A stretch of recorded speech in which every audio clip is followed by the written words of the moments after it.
Hi all, welcome back to our channel. ಎಲ್ಲರೂ ಹೇಗಿದ್ದೀರಾ? ನಾನು ತುಂಬ ಚೆನ್ನಾಗಿದ್ದೀನಿ ಆ್ಯಂಡ್ ನೀವು ಚೆನ್ನಾಗಿದ್ದೀರಾ ಅಂತ ಭಾವಿಸ್ತಾ ಇಲ್ಲಿ ನೀವು ನೋಡ್ತಾ ಇರ್ಬೋದು ನಮ್ಮ ರೌಡಿ ಬೇಬಿ. ನನಗೆ ವೇಲ್ ಕೊಡ್ದೇ ಅವರೇ ವೇಲ್ ಹಾಕ್ಕೊಂಡಿರೋದ್ರಲ್ಲೇ ನಿಮ್ಗೆ ಗೊತ್ತಾಗ್ತಾ ಇದೆ ಅವ್ರ ರೌಡಿಸಮ್ ಎಷ್ಟು ಜಾಸ್ತಿ ಆಗಿದೆ ಅಂತ. ಆ್ಯಂಡ್ ನಾವಿವತ್ತು ಬಂದಿರೋದು ಗಾಳಿ ಆಂಜನೇಯ ದೇವಸ್ಥಾನಕ್ಕೆ. ಯಾಕಂದರೆ ನತಿಕ್ಷಂಗೆ ಜ್ವರ ಬಿಡ್ತಾ ಇರಲಿಲ್ಲ. ಸೊ ಸ್ವಲ್ಪ ಆ ಕಡೆ ಈ ಕಡೆ ಅನಿಸ್ತಾ ಇತ್ತು, ನಿದ್ದೆಲಿ ಎದ್ರೋದು ಆ ಥರ ಈ ಥರ ಎಲ್ಲ ಮಾಡ್ತಾಯಿದ್ಲು.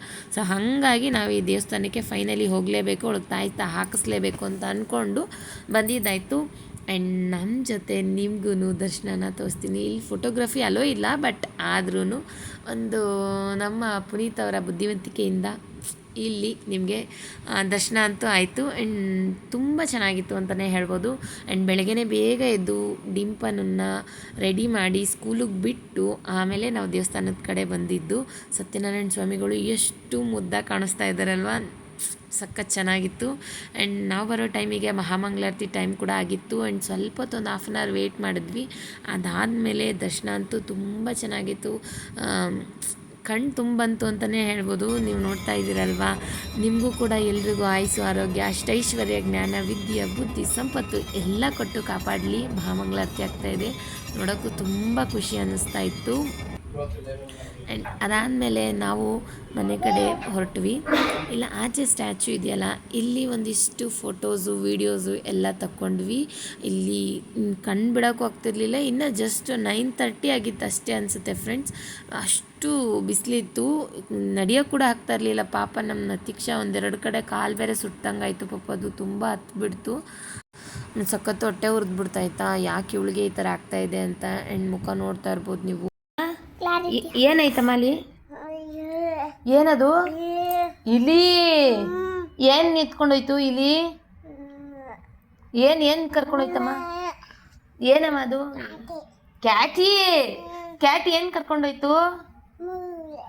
ಕ್ಯಾಟಿ ಏನು ಕರ್ಕೊಂಡೋಯ್ತವ? ಅಂತ ಏನು ಪ್ಲೀಸ್ ಇಗ್ನೋರ್ ಮಾಡಿ. ಅವಳು ಶರ್ಟ್ ಹಾಕಿಲ್ಲ, ಬಿಕಾಸ್ ಅವಳು ಎಷ್ಟು ಟ್ರೈ ಮಾಡಿದ್ರು ಬಟ್ಟೆ ಹಾಕ್ಕೊಳ್ತಾ ಇಲ್ಲ. ಸಖತ್ ಹಠ ಮಾಡ್ತಾ ಇದ್ಲು. ಸೊ ಜ್ವರ ಬರೋದ್ರಿಂದ ಅವಳು ಏನು ಹೇಳ್ತಾಳೆ ಅದನ್ನೇ ಕೇಳೋಣ ಅಂದ್ಕೊಂಡು ಅವಳನ್ನ ಬಿಟ್ಟಿದ್ವಿ. ಅವಳ ಜೊತೆ ಸ್ವಲ್ಪ ಟೈಮ್ ಸ್ಪೆಂಡ್ ಮಾಡಿ ಡಿಂಪನ ಸ್ಕೂಲಿಂದ ಬಂದು ಆಲ್ಮೋಸ್ಟ್ ಸಂಜೆ, ನಾನು ಮಧ್ಯಾಹ್ನ ಏನು ಬ್ಲಾಗ್ ತೆಗಿಲಿಲ್ಲ.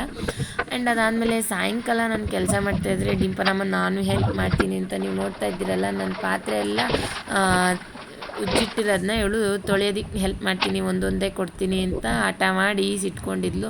ಇನ್ನೇನು ಮಾಡೋಕ್ಕಾಗುತ್ತೆ. ಸೊ ಅವ್ರ ಜೊತೆ ನಾವು ಇದೇ ಥರನೇ ಟೈಮ್ ಸ್ಪೆಂಡ್ ಮಾಡೋಕ್ಕಾಗುತ್ತೆ ಅಂದ್ಕೊಂಡು. ಆ್ಯಂಡ್ ಪಾತ್ರೆ ಎಲ್ಲ ತೊಳೆದಿದ್ದಾಯಿತು. ಕೌಂಟ್ರ್ ಟಾಪ್ ಮಾತ್ರ ಕ್ಲೀನ್ ಮಾಡಬೇಕಾಯಿತು. ಅಷ್ಟರೊಳಗೆ ನಮ್ಮ ಡಿಂಪನ, ಅಮ್ಮ ಇದೆಲ್ಲ ಒರೆಸ್ಕೊಡ್ತೀನಿ ಪ್ಲೀಸ್ ನನ್ನ ಆಟ ಆಡೋದಕ್ಕಿದ್ರಲ್ಲ ಆದರೂ ಕೊಡು ಅಂತ ರಿಕ್ವೆಸ್ಟ್ ಮಾಡಿಕೊಂಡು, ಸರಿ ಆಯ್ತಮ್ಮ ಅಂತ ಅವಳನ್ನ ಕೆಳಗೆ ಕೂರಿಸಿ ಬೇಸನ್ ಪಾತ್ರೆ ಎಲ್ಲ ಅವ್ರನ್ನ ಕೊಟ್ಟು ಕೆಳಗೆ ಕೂರಿಸಿದ್ದಾಯಿತು. ಅಕ್ಕ ತಂಗಿಯರಿಬ್ಬರು ಅದರಲ್ಲಿ ಆಟ ಆಡ್ತಾಯಿದ್ರೆ ನೀವು ನೋಡ್ತಾಯಿದ್ರಲ್ಲ ಕೌಂಟ್ರ್ ಟಾಪು. ಒಂದಿನ ಅದನ್ನು ಕ್ಲೀನ್ ಮಾಡಿಲ್ಲ ಅಂದರೆ ನನಗೆ ಮನಸ್ಸು ಆಗೋದೇ ಇಲ್ಲ. ಆ್ಯಂಡ್ ಡೈಲಿ 2 ಟೈಮ್ಸ್ ಇಲ್ಲ 3 ಟೈಮ್ಸ್ ಕ್ಲೀನ್ ಮಾಡ್ಕೊತೀನಿ, ಯಾಕಂದರೆ ವೈಟ್ ಟೈಲ್ಸ್ ಇರೋದ್ರಿಂದ ತುಂಬ ಗಲೀಜಾಗಿಬಿಡುತ್ತಲ್ವಾ. ಸೊ ಹಾಗಾಗಿ ಯಾರು ಡಿಸೈನ್ ಮಾಡಿರೋದು ನೀನಾ? ಯಾರು? ಯಾವಮ್ಮ? ಅಕ್ಕನಾ? ತೋರಿಸಿ ಯಾರದು? ಯಾವಾಗ ಕತ್ತಿದ್ದಮ್ಮ ಮೇಲಕ್ಕೆ ಸಖತ್ತ ಕಾಣಿಸ್ತೀಯಲ್ಲಮ್ಮ. ಯಾರು ಮಾಡಿ ರೆಡಿ ಮಾಡಿದ್ದೀರಾ? ಯಾವಾಗ ತೋರಿಸು. ಇವಕ್ಕನಾ? ನೋಡಿ ಫ್ರೆಂಡ್ಸ್, ಅಕ್ಕ ತಂಗಿ ಇಬ್ಬರು ಎಷ್ಟು ಚೆನ್ನಾಗಿ ಆಟಾಡ್ತಾ ಇದ್ದಾರೆ. ಏನು ತಿಂತಾ ಇದೆಯಾ ನತೀಕ್ಷಾ? ಬೇಡ. ಹೆಂಗೈತೆ ಟೇಸ್ಟು? ಚೆನ್ನಾಯ್ತಾ? ಹೆಂಗೈತೆ ತೋರಿಸು. ಅಷ್ಟು ಚೆನ್ನಾಗೈತಾ? ಅಕ್ಕೂ ಕೊಡಲ್ವಾ? ಮಚ್ಚಿನಿ ಇಲ್ಲಿ ನೋಡಿ ಹೆಂಗೆ ಮಾಡ್ಬಿಟ್ಟು ಹೆಂಗೆ ಕೂತಿದ್ದಾಳೆ ಕಳ್ಳು ಬಾವು. ಏನು ನತೀಕ್ಷಾ? ಮಾಡ್ತೀನಿ ಇಬ್ರಿಗೂ ಇವತ್ತು ಮಾಡ್ತೀನಿ ಇವತ್ತು. ನತೀಕ್ಷಾ ಏನು ನತೀಕ್ಷಾ ಇದು?